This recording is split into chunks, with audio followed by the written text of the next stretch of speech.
علیہ وسلم صلاۃ و سلام علیکہ رسول اللہ یا نبی اللہ حبیب اللہ صلی اللہ تعالیٰ علیہ وسلم صلاۃ و سلام علیکہ رسول اللہ یا نبی اللہ حبیب اللہ صلی اللہ تعالیٰ علیہ وسلم۔ آج جمعہ کا دن ہے تو ہم جمعہ کے تعلق سے ہی آپ کے سامنے بیان کریں گے۔ 28ویں پارے میں سورہ جمعہ ہے۔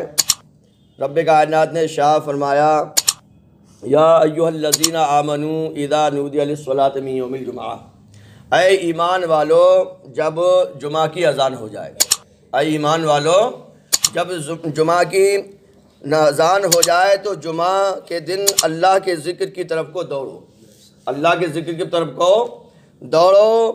اور رب کائنات فرماتا ہے وَذَرُوا الْبَيْعَ، اور خرید و فروخت، اپنی تجارت، اپنی دکانیں بند کر دو۔ ذالکم خیر لکم، یہ تمہارے لیے بہتر ہے اگر تم اس کو جان پاؤ۔ اب ظاہر سی بات ہے دکانداری چل رہی ہے، دکان کھلی ہوئی ہے، اب دکان آدمی سے بند کرنے کو کہو تو اسے تھوڑا وہ ہوگا۔ تو رب کائنات نے ٹینشن دور کر دیا۔ یہ مت سمجھو کہ تم دکان پہ رہو گے، آفس میں رہو گے، بزنس میں رہو گے، گراہک دکھ رہا ہے، تم کو کمائی دکھ رہی ہے، یہ کمائی مت دیکھو۔ اللہ فرماتا ہے جو میں بتا رہا ہوں وہی بہتر ہے، جو میں بتا رہا ہوں وہی بہتر ہے اگر تم اس بات کو جان سکو۔ تو آئیے اب میں آپ کے سامنے کچھ جمعہ کے تعلق سے، اس میں دوڑنے سے مراد کیا ہے؟ بھاگنا نہیں ہے کہ دکان بند کرتی بھاگ کھڑے ہو جاؤ۔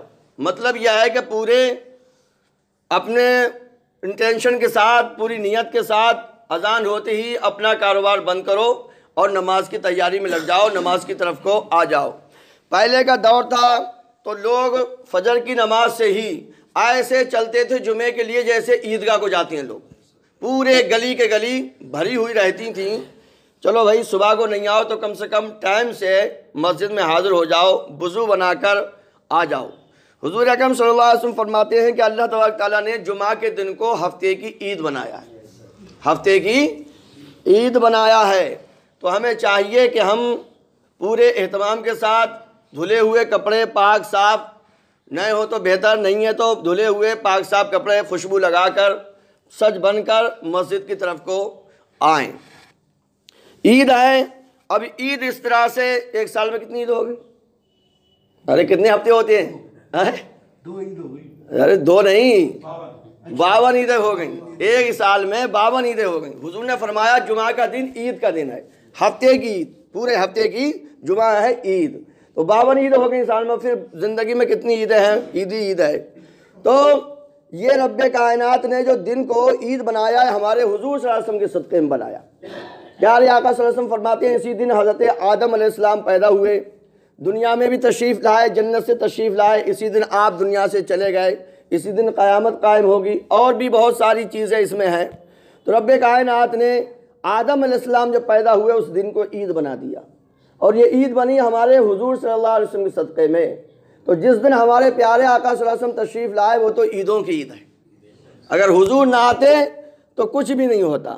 تو سب سے بڑی عید جو ہے وہ ہمارے پیارے آقا صلی اللہ تعالیٰ علیہ وسلم کا جنم دن ہے۔ جمعہ کو پہلے جو کہتے تھے عروبہ کہتے تھے۔ جمعہ ہوا کب؟ جب حضور صلی اللہ تعالیٰ علیہ وسلم مکے سے ہجرت کر کے مدینہ کو پہنچے تو مقام قباء میں پہنچے پیر کے دن، پیر وہیں رہے، منگل بدھ جمعرات کو وہاں سے چلے، تو ایک مدینہ پہنچنے سے پہلے ایک جگہ جمعہ کا دن آ گیا، وہیں پر آپ نے جمعہ ادا فرمایا، اور وہی سب سے پہلا جمعہ تھا۔ تو پیارے آقا صلی اللہ، اب آئیے جمعہ کی فضیلتیں۔ حدیث شریف میں پیارے آقا صلی اللہ علیہ وسلم نے فرمایا کہ بہتر دن جس پر سورج طلوع کیا جمعہ کا دن ہے، یعنی سب سے اچھا دن جمعہ کا دن ہے۔ اسی میں حضرت آدم علیہ السلام پیدا کیے گئے، اسی میں جنت میں داخل کیے گئے، اور اسی میں انہیں جنت سے دنیا میں تشریف لائے، اور قیامت بھی اسی دن قائم ہوگی۔ دوسری حدیث شریف ہے، پیارے آقا صلی اللہ علیہ وسلم نے فرمایا جمعہ کے دن مجھ پر خوب درود شریف پڑھا کرو۔ سبحان اللہ، حضور صلی اللہ علیہ وسلم نے فرمایا جمعہ کے دن مجھ پر خوب درود شریف پڑھا کرو، اور اس دن زیادہ سے زیادہ فرشتے حاضر ہوتے ہیں، فرشتے کا ہوتے ہیں، موجود ہوتے ہیں۔ تو حضرت ابو دردہ رضی اللہ تعالیٰ عنہ صحابی رسول ہیں، کہتے ہیں میں نے عرض کیا یا رسول اللہ آپ دنیا سے تشریف لے جائیں گے پھر بھی ہم درود پڑھتے رہیں؟ یہ سنو قاعدے سے، حضور صلی اللہ تعالی وسلم سے سوال ہو رہا ہے اور ڈائریکٹ صحابی رسول سوال کر رہے ہیں کہ یا رسول اللہ آپ دنیا سے پردہ فرما جائیں گے تب بھی ہم درود پڑھیں گے کیا؟ پھر تو آپ دنیا سے چلے جائیں گے۔ تب پیارے آقا صلی اللہ تعالی علیہ وسلم نے کیا جواب دیا؟ یہ دل پہ لکھنے کا جواب ہے۔ حضور صلی اللہ علیہ وسلم نے فرمایا بے شک اللہ تعالیٰ نے زمین پر انبیاء اکرام کے جسم کو کھانا حرام کر دیا ہے۔ حضور صلی اللہ علیہ وسلم فرما رہے ہیں یہ بات کہ انبیاء اکرام جتنے بھی ہیں ان کے جسم باقاعدہ محفوظ جیسے کہ تیسے اور بہتر رہیں گے قبر میں۔ سمجھے نہیں سمجھے؟ زمین پر حرام کر دیا ہے کہ وہ زمین کسی نبی کے جسم کو ٹچ بھی کرے، کسی نبی کے جسم کو کھائے۔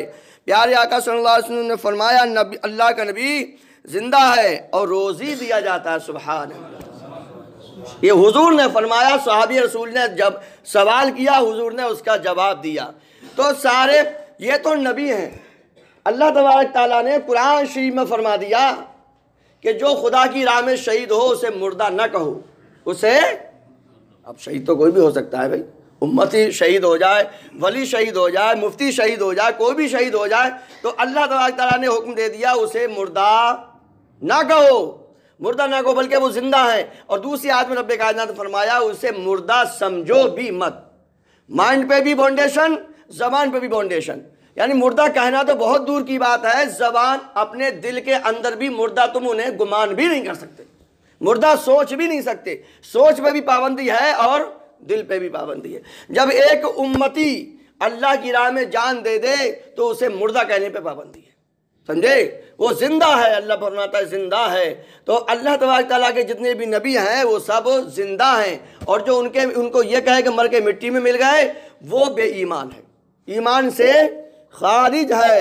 ایسا بندہ جو کہے حضور مر کے مٹی میں مل گئے وہ ایمان سے خارج ہے۔ اور میں آپ کو بتا دوں اللہ تبارک تعالیٰ کو سب سے زیادہ جو ناگوار اور ناپسند چیز ہے وہ حضور کی توہین ہے۔ سب سے زیادہ اللہ تبارک تعالیٰ کو جو ناپسند چیز ہے وہ حضور کی ذرہ برابر بھی توہین کرے گا تو خدا اس سے ناراض ہو جائے گا، اس کے عمل غارت ہو جائیں گے، سب ختم ہو جائے گا۔ ارے بھائی قل ہو اللہ تو سب کو یاد ہوتی ہے، قل ہو اللہ سے پہلے سورہ تبت یدا ہے۔ حضور کا سگا چچا حضور کی توہین کی تو اللہ تبارک تعالیٰ نے اسے کافر کر دیا اور اس کی مذمت میں پوری سورت نازل فرما دی کہ دنیا کو دکھا دیا جب اللہ تبارک تعالیٰ اپنے محبوب کی وہ گھر والا ہے، چچا ہے، اس کی بھی برداشت نہیں تو پھر ایرے گہرے نتھو گہرے ہم لوگوں کی کیا اوقات ہے؟ ایمان ہی حضور صلی اللہ علیہ وسلم کی محبت ہے۔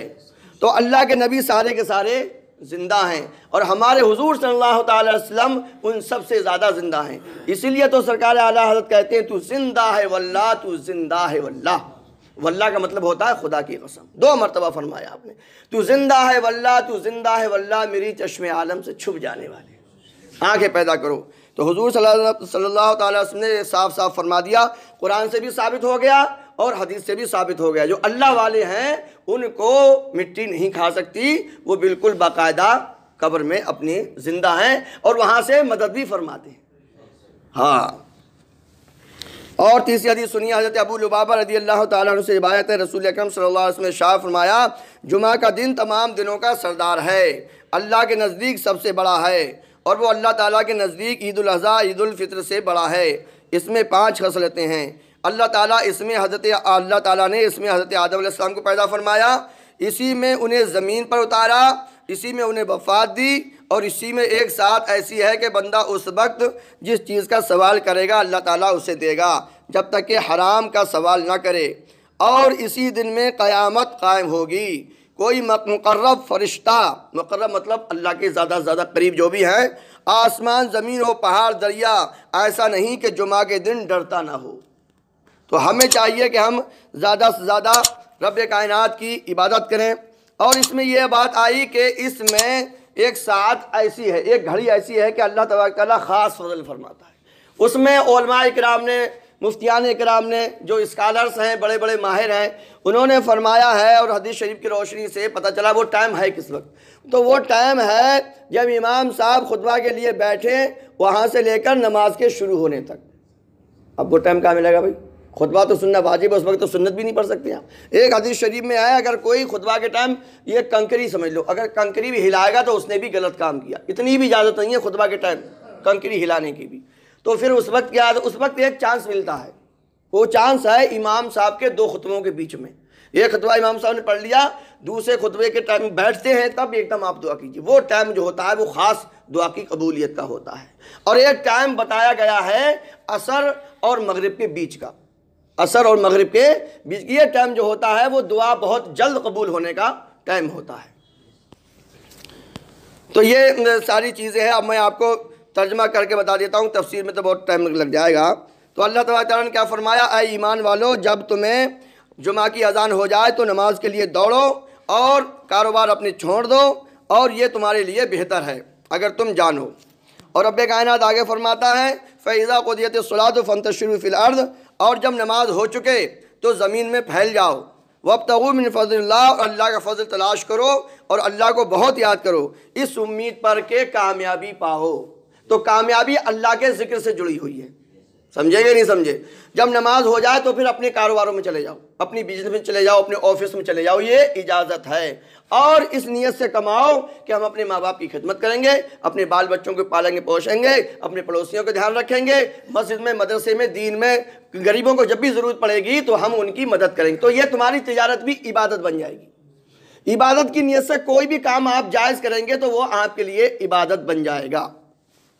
اور رب کائنات نے فرمایا وَإِذَا رَأَوْا تِجَارَةً أَوْ لَهْوًا انفضوا إِلَيْهَا وَتَرَكُوكَ قَائِمًا، اور جب انہوں نے کوئی تجارت یا کھیل دیکھا اس کی طرف چل دیے اور تمہیں خطبہ میں کھڑا چھوڑ گئے، تم فرماؤ وہ اللہ کے پاس ہے، کھیل سے اور تجارت سے بہتر ہے، اللہ کا رزق سب سے اچھا ہے۔ اصل میں ہوا کیا، شروع کا دور تھا، مکے میں بڑی غربت تھی، اتنی غربت تھی صاحب کہ حضرت عائشہ فرماتی ہیں راتوں میں چراغ جلانے کے قریب آدمیوں کے پاس بندوبست نہیں تھا، اندھیرے میں سوتے تھے، پوری رات اندھیرے میں گزر جاتی تھی۔ ایک بس خالی تہمت کی جگہ ایک چادر باندھ لیتے تھے اور ایک کپڑا ہوتا تھا، صرف ایک کپڑا۔ یہ غربت کا زمانہ شروع کا دور ہے۔ مکے میں کیا کہتے ہیں، مدینہ شریف میں کیا قافلہ آیا ایک تجارتیوں کا، تو حضور اب خطبہ پڑھ رہے ہیں اور لوگ بھاگ کھڑے ہوئے، 12 لوگ رہ گئے تھے۔ حضور صلی اللہ تعالیٰ علیہ وسلم نے جب دیکھا تو رب کائنات نے یہ آیت نازل فرمائی کہ جب انہوں نے کوئی کھیل دیکھا یا تجارت دیکھی تو بھاگ کھڑے ہوئے اور آپ کو خطبے میں کھڑا ہوا چھوڑ گئے۔ تو اس سے یہ ثابت ہو گیا کہ خطبہ کھڑا ہو کے پڑھا جاتا قرآن سے ثابت ہے۔ اللہ تبارک تعالیٰ نے فرمایا کہ جو اللہ کے پاس ہے وہ تمہاری تجارت سے بھی بہتر ہے، تمہارے کھیل سے بھی بہتر ہے، اور اللہ تعالیٰ سب سے اچھا رزق دینے والا۔ تو اللہ نے صاف فرما دیا کہ ہمارے محبوب کے قدموں میں رہو، یہی سب سے بڑی دولت ہے۔ صاف فرما دیا کہ ہمارے محبوب کے قدموں میں کھڑے رہو، یہی سب سے بڑی نعمت ہے، اور ہم تمہیں ایسا رزق دیں گے، ایسی دولت دیں گے جو سب دولتوں سے اچھی ہے۔ رب کائنات کی بارگاہ میں دعا ہے رب کائنات ہمارے اس بیان کو قبول فرمائے اور سرکار مصطفیٰ صلی اللہ